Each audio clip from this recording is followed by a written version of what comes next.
Hi, I'm Mike Gilliam, and this is a Slice of New York. In our travels, we came across something pretty special in the South Bronx, a program that's making waves in more ways than one. It's called Rocking the Boat, and it blends boat building, rowing, sailing, navigation skills, and cleaning up the environment with real life skills like communication, teamwork, and critical thinking into a package for kids from the inner city. Kids who might otherwise never have been exposed to life around the water.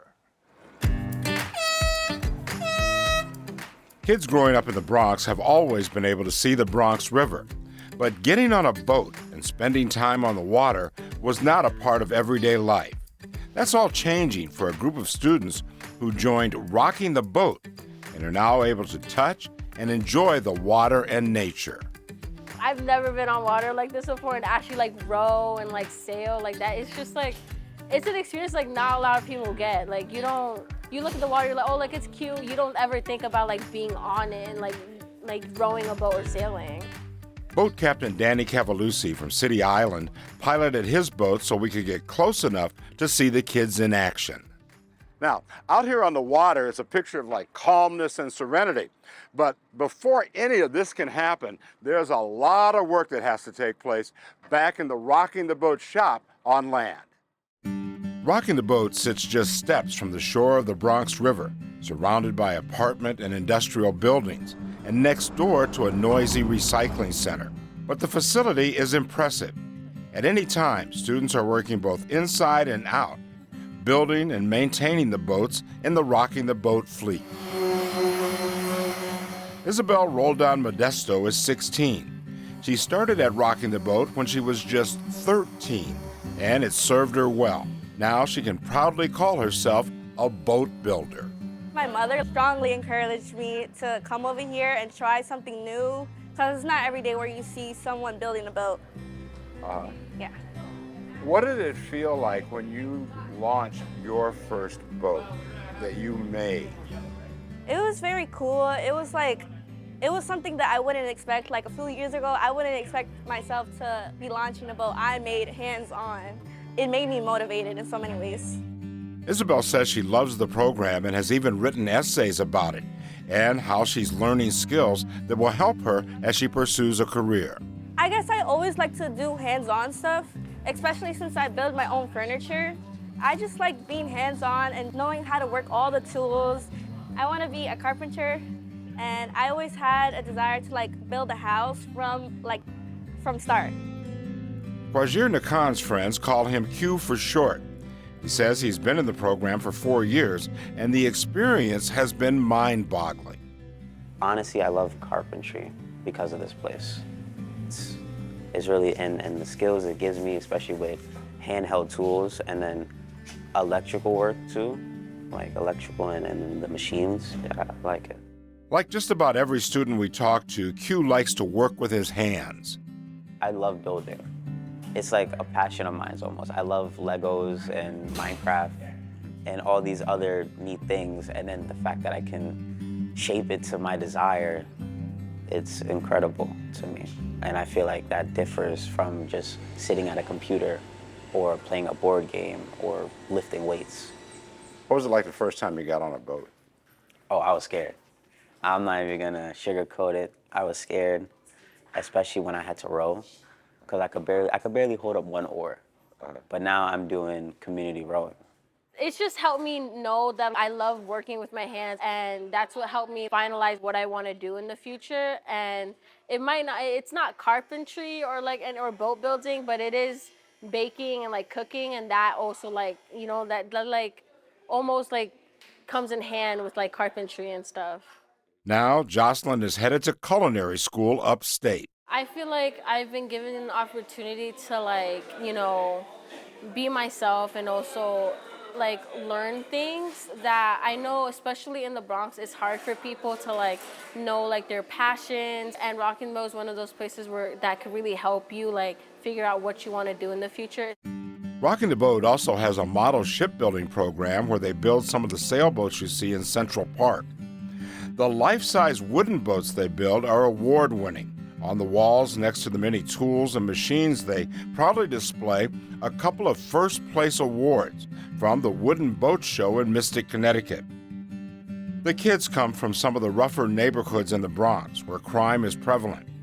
The goal is to engage them and help them to learn skills and grow into successful adults. Part of that is staying in school. And to help, Rocking the Boat even has social workers like Angela Fronda on staff who can lend an ear or find a tutor. Maybe it's just going over an assignment because they don't understand what's being asked for. So helping them with that will help them also succeed in our program. And if they can see themselves succeeding in this program, then they can see themselves succeeding in the classroom and in life. And they all say they've met friends and learned lessons that will help them for years to come. Rocking the Boat has helped to open their eyes to new and brighter opportunities on the water and beyond. So what's next? That, I don't really know. I've been looking at architecture and engineering. Right now I'm going for industrial design, which is designing objects and either improving them or making it a new object. And they all highly recommend Rocking the Boat for other students who might consider joining them. It's so helpful. You're probably gonna regret it if you don't come. Just a fantastic program. Joining me now is the man who founded Rocking the Boat, Adam Green. Adam, welcome. Thank you so much. Adam, how did you come up with this idea and come up with Rocking the Boat?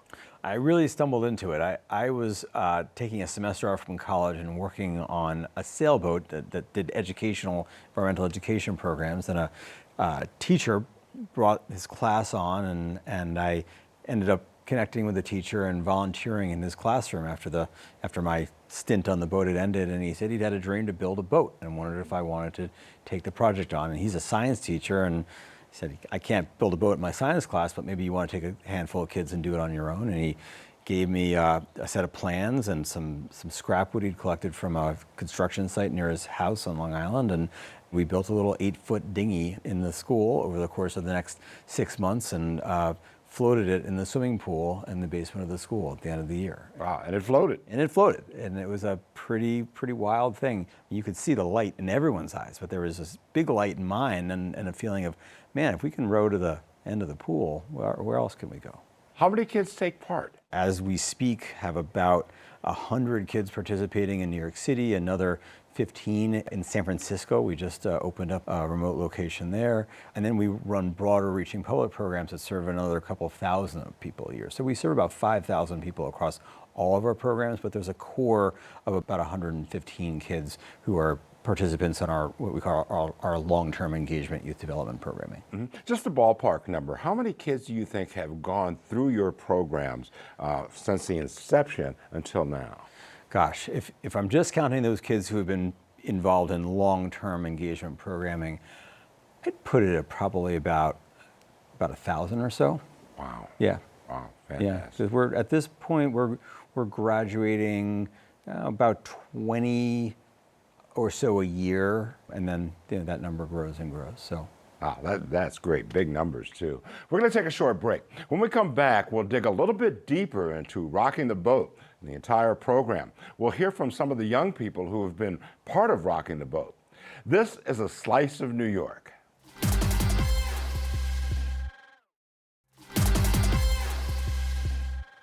Welcome back. I'm Mike Gilliam, and this is a slice of New York. We're with the founder of Rocking the Boat, Adam Green. Now, there's a lot going on at Rocking the Boat. Let's talk a bit about boat building. First off, why did you select boats and not, say, auto mechanics or something like that?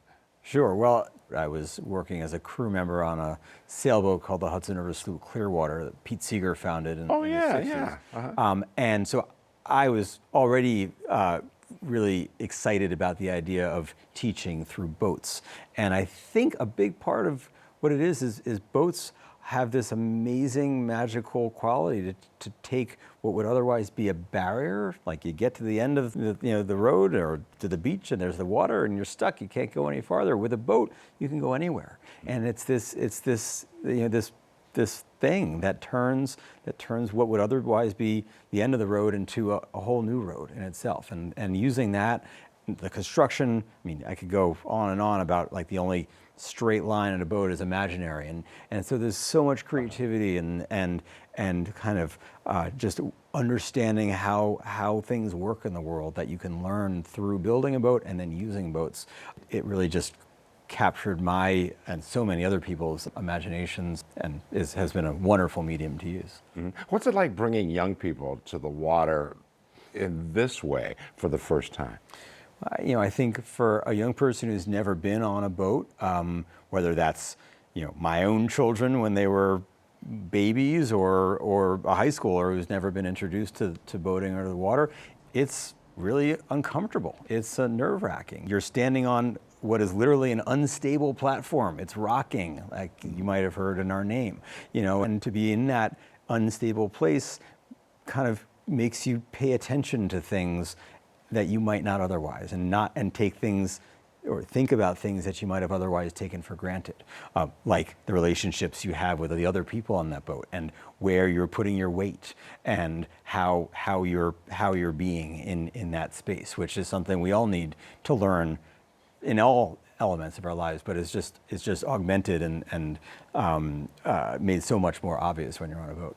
I find all this very interesting. I grew up in the Midwest, and I was exposed to the water and fishing and boating and stuff very early, but I didn't really get the full picture. It was only when I came to New York that I learned that there were careers available around the water, whether it be a guy who goes to be a cop and ends up being on harbor patrol, he's on the water every day, and that sort of thing, that there are things out there.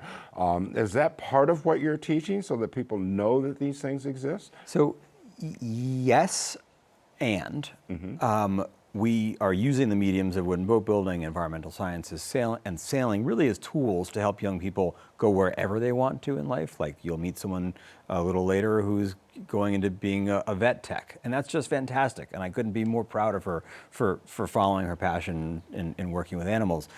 That said, we have someone else who's going to SUNY Maritime and is absolutely going to be going into the maritime field, and that's wonderful too. And so to a degree, these are mediums that are examples of things you could be going into that you might never have thought of as opportunities, but they're also actual practical possibilities. And we live in a city that is defined by and surrounded by water. We wouldn't be here. New York City wouldn't be New York City if it wasn't for the water that is all around us. And so, bringing that awareness to young people, letting them know of the opportunities the water offers is absolutely a huge part of what we do. What are the lessons you're trying to teach them? The fundamental lessons that all of our programs are trying to teach are those that are essential to growing up as a productive member of civil society. And so it's much more fundamental than an academic curriculum or a technical curriculum. We're really trying to inspire young people to learn how to work with each other, how to compromise, how to problem solve, how to think critically, how to be kind, how to have compassion, how to understand what it means to be in a place where you belong, and take all that and project it into any direction they want to in life. And those are really hard things to cultivate. They're also really hard things to measure, but we do it through just continually putting out that intention in everything we do. And so our curriculum, for example, involves the technical skills of say, building a boat, but it also involves thinking about what working with somebody in collaborating on a project involves, and how this isn't just your project, this is something we're working on together, and compromise and teaching each other and being on a boat. So many of those lessons are impossible not to learn because you're so depending on each other. Now, you're also trying to make sure these kids make it through high school and on to college and that sort of thing. So you provide a lot of support. Absolutely. I want to hear about this aspect of your program, which involves social workers. Sure. So everything I just said is lovely to aspire to providing.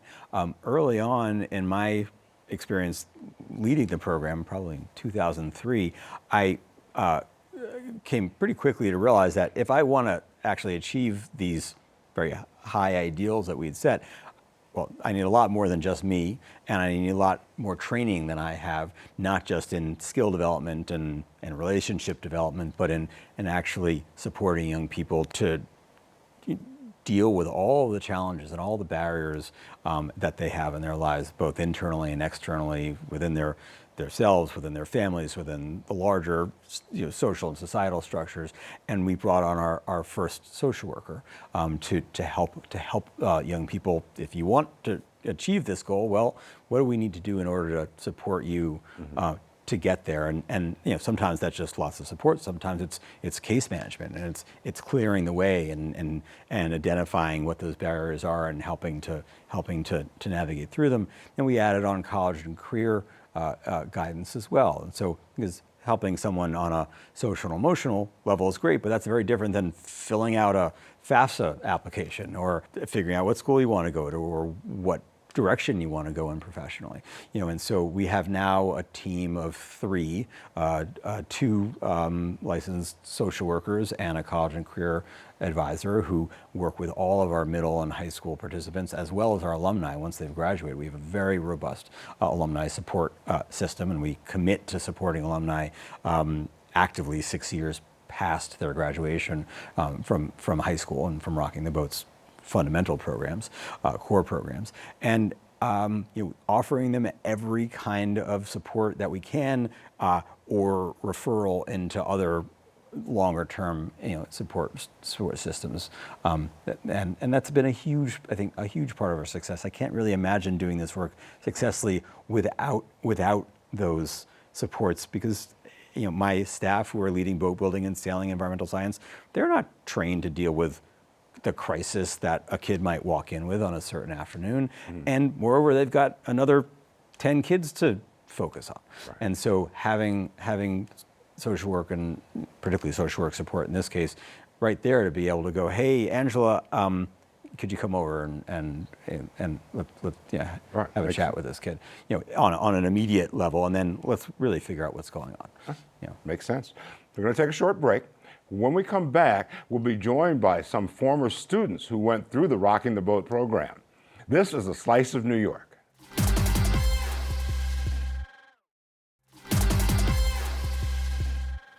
Welcome back. I'm Mike Gilliam, and this is a slice of New York. We've been talking about a great program in the South Bronx called Rocking the Boat, where students learn all about life on the water. And they're exposed to everything from boat building to sailing to ecology and navigation. The founder of the organization, Adam Green, is still with us. And we're also now joined by Alizette Vargas and Zalachi Robinson. Welcome to both of you. So, Alizette, how did you first get involved with Rocking the Boat? I actually first found out about Rocking the Boat through the park that they are based off of, which is Riverside Park in Hunts Point. They have these community rowings that they do every summer on the weekends. And, I'm a local, so I was down by the park, and I've noticed that that's where they were. So was that the first time you ever went out on the water? That was my exact first time, and I was with my siblings at the time. Wow, what was that like? It was definitely a crazy experience, because it's you wouldn't think that something in the Bronx would take you rowing, I definitely enjoyed it. I liked being out on the water, and I think that's what brought me back to Rocking the Boat, especially after I had the opportunity with my middle school. Okay. Now, in fact, you've followed through the program and stuff now, and now you're in college, right? Yes. You're one of us, right? Yes. You're I go to LaGuardia Community College. Okay. Yes. I'm studying veterinary technician right now, which doesn't seem like something connected to Rocking the Boat, but Rocking the Boat definitely gave me that opportunity and showed me that it's possible to go back to school. I took a year off, and they supported me throughout. Wow, that's great. Zalachi, talk to me about you, man. Have you sailed the Sound, Long Island Sound? Yeah? Tell me about that. The Sailing the Sound is a summer sailing trip that we do for the students at Rocking the Boat. I'm an apprentice, so I help coordinate the trip. So on this trip, you leave the South Bronx, come up into Long Island Sound, Glen Cove. Glen Cove. Right. And then our final stop is Ride Playland, where the students and apprentices get to spend the night, go in the park, have fun, and then we camp there, and then we switch teams. Whoever sailed up there first takes the vans back to Rocking the Boat, and then the team that took the van up there, we sail back to Webb's Institute and back to Rocking the Boat. Okay, on a personal level, what's it like being on that trip? It's really something I wouldn't think I could get anywhere else, and it's something I love to do every year. Like being able to sail with my friends, traveling the Long Island Sound, and really like storming out the weather that we have to go through. On this past trip, actually, the weather was really rough during the Ride Playland portion. We had to camp out under a pavilion, and while we were going back, the winds were really heavy, and unfortunately, one of our boats capsized. Oh, jeez. We were able to keep everything steady. Our students were calm because they were trained in this before, and me heading the boat, I was able to gather all the students, get them on a safety boat, and come back to upright the boat and take it back. Wow. So this was kind of what we would call a character builder. For sure, absolutely. This program, has this been your first experience with being on the water?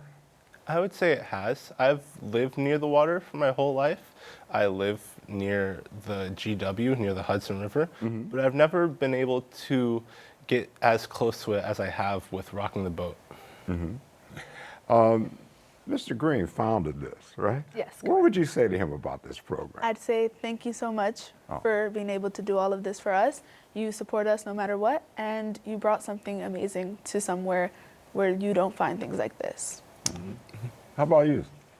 I would echo those sentiments. Like, thank you for creating Rocking the Boat and allowing people like us to interact with the water in ways we wouldn't have been able to otherwise, and letting us have these experiences and grow up as people who treat the water more kindly than people who have less experience. Who has experience with Sail Central Park? Me, I actually work there currently. Well, tell me all about that. Sail Central Park is based off of Rocking the Boat. We have little model sailboats. Well, they're not really little, but they're about yay high. And we rent them out. They are remote controlled, but they're completely wind powered boats. So it's like real sailing in a model form. Okay. It's very fun. We're there every day, and there's always new people, tourists, locals, and I think it just gives something different to, you know, Central Park, because Central Park has a rowboat house, but to see sailboats is something different. Okay, absolutely. Zalachi? Okay, for you, what do you think has been the best part of Rocking the Boat? I think the best part of Rocking the Boat is the community that we foster there. Once you're in Rocking the Boat, it's like you're part of a family, a really big family that spans over 3 programs. And you get to know everyone there. You get to know students, apprentices, program assistants, program directors. Everyone there is kind and welcoming. And it's really nice to have a support group outside of maybe your school, another job, your neighborhood community. It's nice to have a group of people that you all share an interest of the water with, and you can all come together and feel like one unit. Well, I want to thank you guys for such kind words, but also to echo them, because you are rocking the boat. Adam, how do you do it? How do you fund it? A lot of grant writing and individual appeals, and it's person by person by person, and that's it's all about building those relationships and maintaining them. Zalachi, what if a person was kind of sitting on the fence about whether or not to come down and sign up with Rocking the Boat or join into all this? What would you tell them? I would say, one, you should really join Rocking the Boat just for the community itself. But if you even have a minute interest in the water or what goes on around it, I would say look into it a lot deeper. And if you find yourself even more interested, you should join and see what Rocking the Boat has to offer. Okay, how about you, Alizette? I definitely agree in the sense of the community itself is a beautiful place. We are one big family, And I think just for that reason, definitely sign up, but also in the sense of it has so many opportunities in and outside of the program. You're always on the water or you're inside building a boat, and it's just something that you won't see often, and you should definitely take the opportunity, take the chance to do it. Adam, talk to me about like people that might be thinking about doing this, but maybe they don't swim. Sure. Okay, you got that covered, right? We do. So first, you don't need to know how to swim in order to get on a boat, because you're always wearing, the official term is a personal flotation device, a PFD, and life jacket, otherwise known as, and they do the work. So the biggest thing that we train, and you probably did this when you were in middle school, is if you'll jump off the dock and don't panic, because you don't have to know how to swim, you just have to know how to stay calm, because the life jacket will keep you afloat. But then we also offer swimming lessons to everyone in Rocking the Boats programs, from middle school through high school. Now, we're almost out of time, but I did want to touch on one other thing, and that is the fact that you're now opening up on the West Coast, right? We are. Yeah, so we, in October of 2024, a brand new park was opened called the India Basin Waterfront Park in the neighborhood of, somewhat coincidentally, Bayview, Hunters Point, San Francisco. We're in Hunts Point in the Bronx and Hunters Point in San Francisco. Wow. And so we were given the use of a shop building right on the waterfront in a neighborhood that's demographically very similar to Hunts Point, and geographically as well very similar, in that it's a neighborhood on a hill right going down to the water. And it's a neighborhood of people who have been looking out at that water forever but never had access to it. And so our role there is really exactly the same as our role here in New York City, in the Bronx, is facilitating that connection between people and the resources of their waterfront by building and using boats. Wow, that's great. You guys love the program? I love it. Yeah? Yes. Okay, that's going to have to be the last word. I want to thank our guests for coming in and sharing their experiences with Rocking the Boat. The founder, Adam Green, Alizette Vargas, and Zalachi Robinson. It's been a pleasure to have you guys on. And thank you for joining us. And thank you for joining us as well. I'm Mike Gilliam. We'll see you next time on A Slice of New York.